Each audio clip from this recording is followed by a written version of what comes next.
Bayangin deh, kalau uang Rp100.000 yang kamu miliki hari ini nilainya tidak sama lagi tahun depan. Bisa jadi barang yang kamu beli sekarang dengan uang itu, tahun depan harganya sudah naik. Inilah yang disebut sama inflasi. Eits, sebelum itu, adapun tujuan pembelajaran. Setelah menonton video ini, diharapkan kamu dapat menjelaskan pengertian inflasi dengan bahasa yang mudah dipahami, menyebutkan penyebab terjadinya inflasi, menjelaskan dampak inflasi terhadap perekonomian dan masyarakat, serta mengetahui cara pemerintah dan masyarakat mengatasi inflasi. Untuk itu, simak baik-baik ya. Inflasi adalah kenaikan harga barang dan jasa secara umum dan terus-menerus dalam jangka waktu tertentu. Artinya, uang yang kita miliki nilainya berkurang. Bukan jumlahnya yang berkurang, tapi daya belinya menurun. Misalnya, kalau dulu dengan Rp10.000 kita bisa beli 2 bungkus mie instan dan 1 telur. Sekarang mungkin cuma dapat 1 mie instan dan 1 telur saja. Jadi walaupun uang kita sama, barang yang bisa kita beli jadi lebih sedikit. Inflasi sendiri bisa dibedakan berdasarkan tingkat keparahannya. Pertama, inflasi ringan, yaitu kenaikan harga di bawah 10% per tahun. Ini masih bisa dikendalikan dan tidak terlalu berdampak besar. Kedua, inflasi sedang, yaitu antara 10% sampai 30%. Biasanya mulai terasa di masyarakat karena harga barang naik itu cukup cepat. Ketiga, inflasi berat, yaitu 30% sampai 100% per tahun. Dan ini bisa membuat daya beli masyarakat menurun drastis.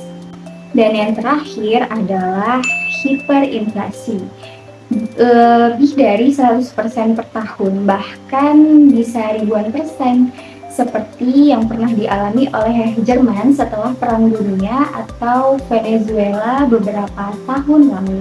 Nah, bayangin aja, satu roti bisa berharga jutaan hanya karena uang tidak lagi bernilai. Lalu, kenapa sih inflasi bisa terjadi? Pertama, karena permintaan terhadap barang dan jasa meningkat sementara pasokannya terbatas. Ini disebut demandful inflation. Contohnya saat menjelang hari raya. Permintaan baju dan sembako naik sehingga harga juga ikutan naik. Kedua, karena biaya produksi naik. Misalnya harga bahan bakar, bahan baku, atau gaji karyawan meningkat. Ini disebut cost plus inflation. Ketiga, bisa juga karena kebijakan pemerintah seperti kenaikan pajak, pencetakan uang baru, atau kenaikan harga BBM. Semua itu membuat harga barang-barang lain ikut terdorong naik. Inflasi memiliki dampak besar bagi kehidupan kita. Kalau inflasi ringan, ekonomi masih bisa tumbuh dan masyarakat masih bisa beradaptasi. Tapi kalau inflasi tinggi, dampaknya bisa serius loh.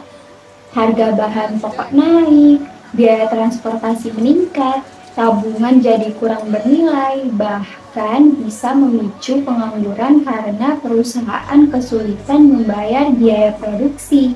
Bagi masyarakat kecil, inflasi tinggi membuat kebutuhan sehari-hari makin sulit dijangkau, daya beli menurun, dan kualitas hidup ikut terpengaruh. Makanya, pemerintah harus hati-hati menjaga kestabilan harga agar inflasi tidak terlalu tinggi. Lantas, bagaimana cara mengatasi inflasi? Bank Indonesia sebagai bank sentral punya peran penting, yaitu menjaga kestabilan harga dan nilai rupiah. Caranya antara lain dengan menaikkan suku bunga agar masyarakat lebih memilih menabung daripada belanja besar-besaran, serta mengurangi jumlah uang yang beredar di masyarakat. Pemerintah juga bisa mengendalikan harga bahan pokok dengan subsidi atau operasi pasar. Sedangkan kita sebagai masyarakat bisa membantu dengan cara belanja sesuai kebutuhan, menabung lebih banyak, dan tidak panik memberi barang saat harga mulai naik. Jadi, teman-teman, inflasi itu bukan hal yang bisa dihindari, tapi bisa dikendalikan. Selama pemerintah, Bank Indonesia, dan masyarakat bekerja sama menjaga stabilitas ekonomi, inflasi bisa tetap berada di level yang aman. Yang penting kita paham penyebab dan dampaknya supaya bisa mengambil keputusan ekonomi yang bijak, baik untuk diri sendiri maupun lingkungan sekitar. Terima kasih yang udah nonton video pembelajaran ini. Semoga setelah nonton kamu jadi lebih paham tentang inflasi dan bisa ngatur uang dengan lebih bijak kalau harga-harga lagi pada naik. Yuk terus belajar bareng biar makin ngerti hal-hal seputar ekonomi di kehidupan sehari-hari. Sampai ketemu lagi di video selanjutnya. Dan jangan lupa share ke teman-teman biar mereka juga ngerti apa itu inflasi.